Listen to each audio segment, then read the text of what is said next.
We are back in the laundry lab, and if your children's school clothing or uniforms are looking dull and faded, you are probably making one or two of these common 7 laundry mistakes. And before I forget, this episode of the Laundry Lab is sponsored by Apron Diva. Pretty and practical, we believe that an apron can be a homemaker's best accessory. Visit us at www.aprondiva.com. Mistake number 1 is not setting the color. If you're dealing with a red or navy shirt, set the color by washing it in cold water and put 1 cup of white vinegar in the rinse cycle. Just like you use vinegar to help set the color when you're dyeing Easter eggs, the vinegar will help set the color in the shirts. The other thing you can do is to use a color catcher in the wash. Shout has a product that's called a color catcher dye trapper. According to the manufacturer's highlights, it locks up loose dyes found in the wash water, helps prevent dye transfer to maintain original color of clothing, and it saves time by reducing the need for sorting. And it is safe for all color-fast washables, and it works in all water temperatures. Now, I will admit I have not tried these Shout color catcher drying sheets myself. I am old school and I sort my laundry differently from how some of the, we'll say, the younger people do it today. But Dawn at the Minimal Mom loves these. She said she uses them all the time. She hasn't had any trouble. And then my friend Karen at This Made Her Mom says that what she does is she tries to purposefully buy clothing that she doesn't have to worry about sorting. So she will buy probably the tan tops or the reds and the blues. If you've used those color catcher dye trapping sheets, let me know in the comment section below. I'm just a little bit hesitant to try them, but I will. I will try them on my husband's white undershirts and white socks. Not on his good white shirts that he has to wear to church or to work, but I will try them on the white undershirts, something that doesn't matter quite so much. But if you've used those things, let me know in the comment section below.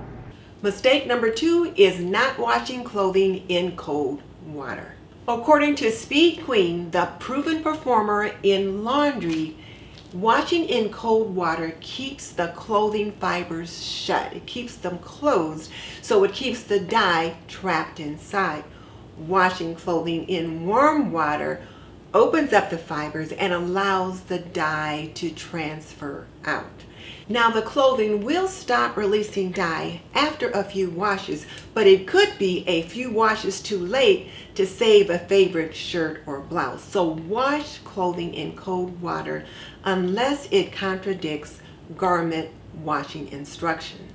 Mistake number 3 is not sorting the clothing properly. So many people want to throw all the clothes in together. They want to save time and reduce the number of loads they have to wash, particularly if they have to use coin-operated washing facilities.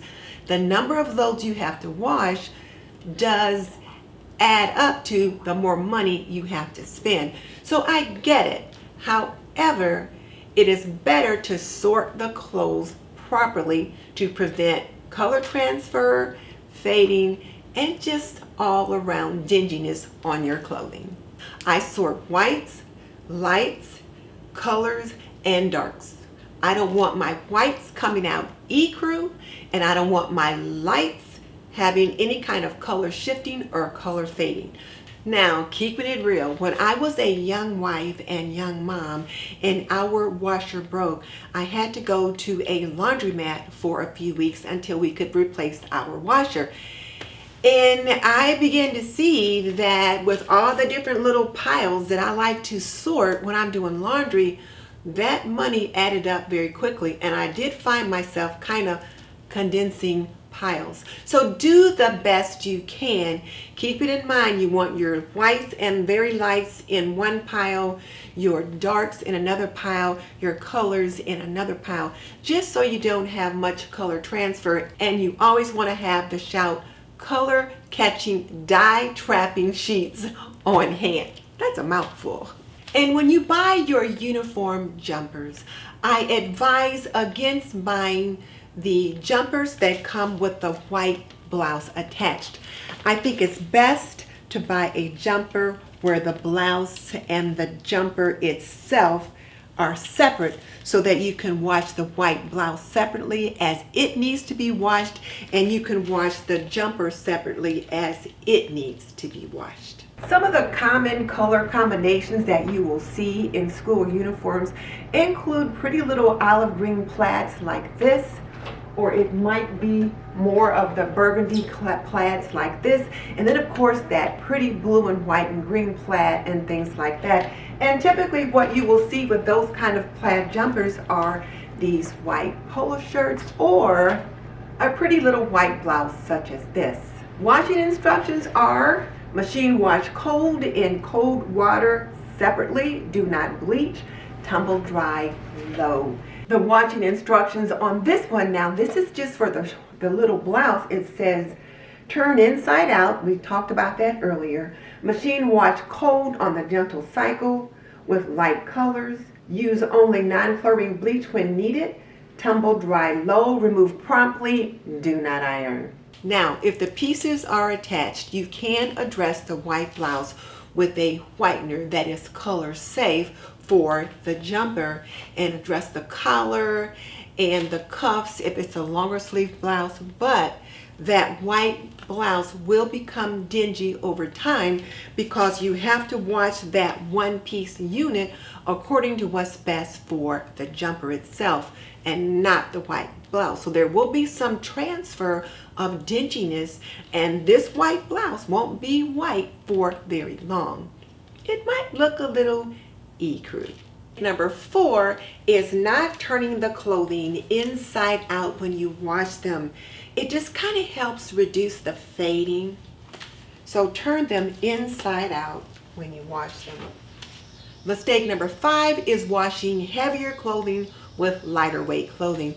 So when you're doing your sorting, make sure that you have a pile of fabrics that are somewhat heavy and piles of fabric that are somewhat a bit lighter, because the heavier clothing can cause some damage to the lighter weight clothing in the wash. The lighter weight might need to be washed on a gentle cycle, whereas the heavier ones may need a more vigorous cycle. So make sure that you are sorting them according to weight of the fabric, but also texture. You don't want to put fleeces and that kind of thing in with something like towels that are going to cause some pilling on some of your other fabrics. Mistake number 6 is not zipping up the garment completely. The zipper can get caught on clothing, cause some snags or something like that. So you definitely want to make sure that you've got things all zipped up. Now be sure to stay to the end because I've got a few bonus mistakes for you. Mistake number 7 is overfilling the washer and dryer. With these new high efficiency washers, and many of them don't have agitators and they kind of fold the clothes over and under in a certain way, if you have them too full, the water and the detergent may not be able to come in contact with all of the clothing. So the clothing may not be able to get clean. So don't overfill the washer. That's why it is so important that you do several small loads instead of one large load. And don't overfill the dryer.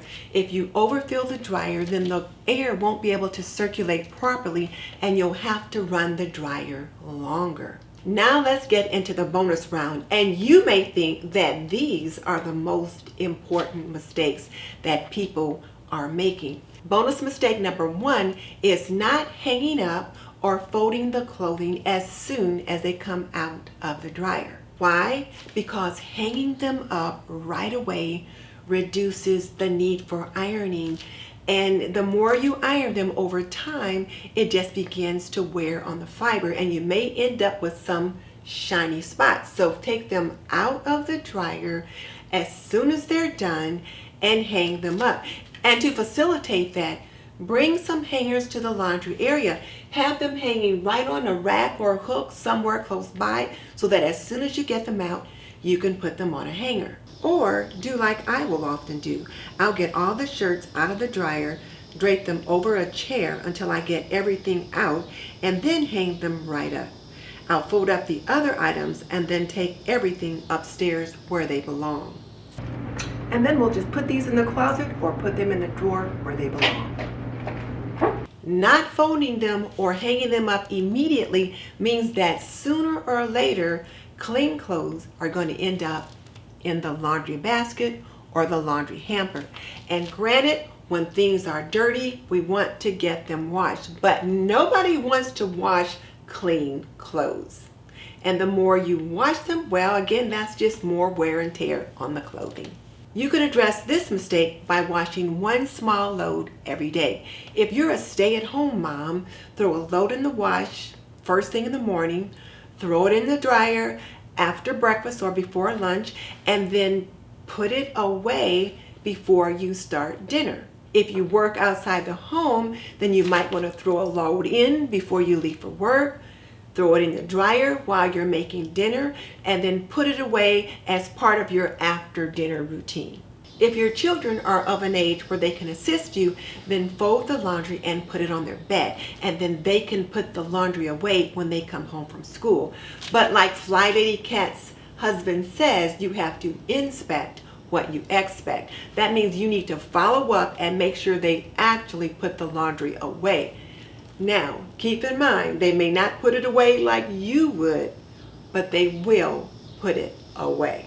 Bonus mistake number 2 is using too much detergent. Too much detergent will allow a buildup of residue in your clothing, and over time, that causes the colors to fade and dull. So follow the instructions on the label using the amount of detergent that is recommended, and you might even be able to get away with a little bit less.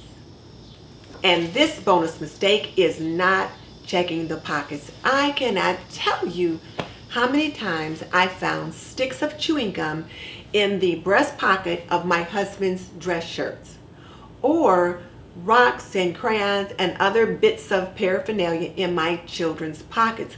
So you want to make sure you are checking the pockets, because the last thing you want to have happen is to take your clothing out of the dryer and discover a crayon has melted all over the dryer and your load of laundry. He's got a lot of pockets on this shirt, so please check the pockets. You'll be glad you did. What are your laundry challenges? Tell me in the comment section below. And who knows, maybe the next time we are in the laundry lab, I'll be addressing one of your laundry problems. If you got value out of this video, please smash the like button. And to see another episode of In the Laundry Lab, click here. In the meantime, this is Denise Jordan saying you are not done yet. Click on the link in the comment section below and check out another episode of In the Laundry Lab. And I will see you next time. And don't forget to visit our sponsor, Apron Diva, at www.aprondiva.com.